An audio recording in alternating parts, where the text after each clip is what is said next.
Cardinals coming, feathers ruffling, off to Tampa for Super Bowl shuffling. Big Sports starts this second. This is Big Sports with your host, Steve Stevens. Hello and welcome to Big Sports. I'm Steve Stevens. You know, as we shuffle towards the Super Bowl, I think that we're all pondering the profound question posed by the very hit band The Killers in their new hit single. Are we human or are we dancers? Say, I have a grand idea. What say I take the top 6 sports stories from the week, I wrap them up in a crisp yet humorous bindle, and I throw them back at you in the form of what we call the Sports Six-Pack. Insert sponsor here. Let's hit our first beer. Well, the matchup for Super Bowl 43 is finally set. The Pittsburgh Steelers will take on the Arizona Cardinals, and as always, the traditional wager between the mayors has been laid down. The Pittsburgh mayor is offering up an assload of coal, while the Phoenix mayor is countering with a wager of Shactus.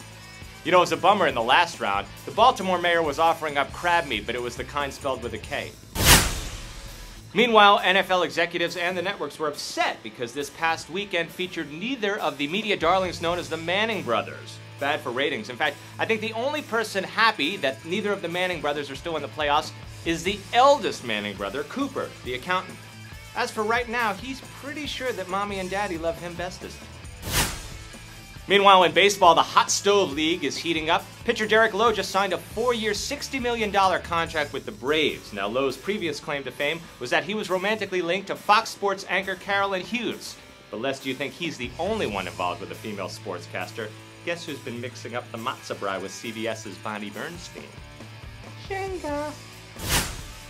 Let's go to the NHL, where the Montreal Canadiens are celebrating their 100th year of existence. Montreal is hosting the always riveting NHL All-Star Game this weekend. Canadian spokesman and lead singer of Rush, Geddy Lee, had this to say. Begin the day with a hockey match and go to the temples of Dandor.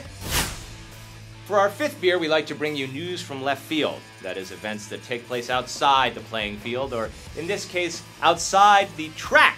It seems that the sport of NASCAR has created a new position in their front office. Someone is going to be in charge of diversity hiring.